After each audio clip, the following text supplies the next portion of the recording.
Brilliant news! Number 1. Perceptual Expectation. We all know that music can change the way you feel. A sad song can make you feel melancholic, and a more upbeat song can make you feel happy. But it turns out that music doesn't just alter your mood, it can also alter the way you see the world around you. In a study carried out in 2011, subjects were asked to identify happy and sad faces whilst different songs played in the background. They found that when a happy song was played, the subjects found it hard to identify sad faces, and when a sad song was played, the opposite occurred. This is because of something called perceptual expectation. When your brain hears a happy song, it expects everything else you perceive to be likewise. We take advantage of this perceptual expectation to help us in our daily lives by, for example, playing happy music when we are nervous or worried, or calm music when we are stressed.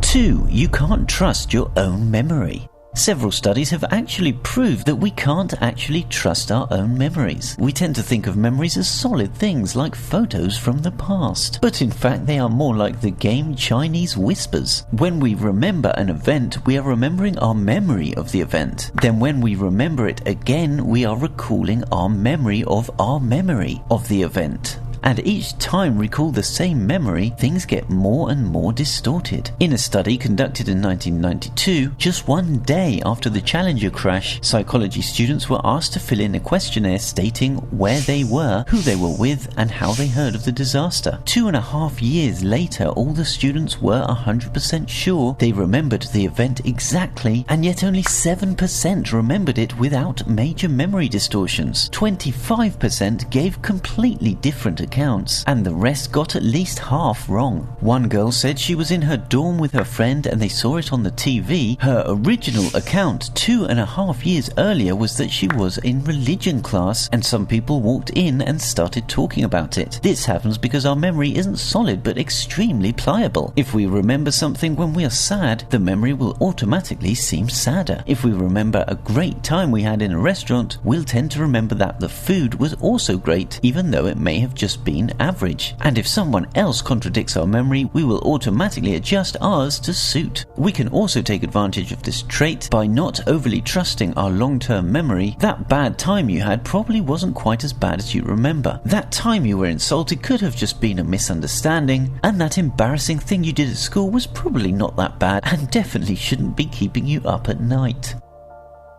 Number 3. The Dunningkruger effect. Einstein once said, "The more I learn, the more I realize how much I don't know." This quote actually has a stronger psychological fact behind it than Einstein may have been aware of. In 1992, 2 social psychologists conducted a study that found that in general, intelligent people tend to vastly underestimate their own intelligence, and people with less intelligence tend to vastly overestimate theirs. This is because their own ignorance shields them from how little they really know. For example, if a bookshelf has 10 books and 2 people read all 10, they both think they are intelligent because there is a maximum of 10 books and they have read them all. Now take one of them to a library and they realize just how little they have read. They are still just as intelligent as the other person, but they rate themselves lower because they've realized that there are a lot more than 10 books and that they have barely scratched the surface. Knowing this can also be used to our benefit if we act humble and admit to ourselves that we know very little. Doing this makes you automatically more receptive to learning new things, less likely to be judgmental, and more accepting of the people and the world around you.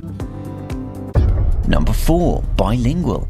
If you have trouble making decisions or you find yourself letting your emotions get the best of you, learning a different language can actually help you to make better decisions. We use language to express ourselves and transmit emotion. This causes us to subconsciously attach emotions to words. Some words can make you feel happy, some make you sad or angry, and some others can offend you, like swear words do. Someone who can speak 2 or more languages has learned several different words to express the same thing. They've learned a different language structure to express the same feeling. They've learned different swear words, some of which are actually funny when translated into their mother tongue, like for example the Spanish "me cago en la mar serena" or "I poop in the calm sea." Learning different ways to express yourself takes the emotion away from the word, making you actually analyze the true meaning behind it. The University of Chicago tested native English speakers who had Spanish as their second language. Each student was given $15 in $1 bills. $1 at a time, they were asked if they wanted to risk it on a coin toss. If they were right, they gained $1.50. If they were wrong, they lost it. When asked in English, they would accept the bet 54% of the time. When asked in Spanish, they accepted 71% of the time. This is because when they were asked in Spanish, they thought about it logically and realized that betting was strategically the better option. But in English, the fear attached to the words risk and loss made them warier of accepting the bet. Casinos use a similar tactic when they get you to change your money for chips, because they know it's a lot easier to risk a plastic chip with a value that they have attached to it than it is to risk a wad of notes that you know you can pay your rent. You don't have to learn another language to take advantage of this trait. Just know that it happens and analyze your reasons for making a decision before you make it. In general, a decision based solely on fear, or indeed solely on any other emotion, tends to be an erroneous one.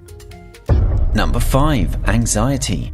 From 2008 to 2018, the number of people suffering from anxiety increased drastically. In 2008, 8% of adults between 18 to 25 suffered from anxiety. In 2018, that number was closer to 15%. Now, after the COVID-19 outbreak, a recent study shows that the number of people suffering from major depressive disorders or anxiety disorders has risen by 25%. While this is definitely bad news and shows us how damaging our modern lifestyle can be, and the tremendous influence it has on our emotional state, it also shows us that our emotional state can be controlled, and therefore, using the things we've just learned, we can control our own emotions. Potentially, we have the power to feel whatever we want to feel. Singing produces endorphins and oxytocin, both of which can relieve stress and reduce your anxiety. Physical exercise has a similar effect and can boost your mood and relieve stress. Music can make you feel happy.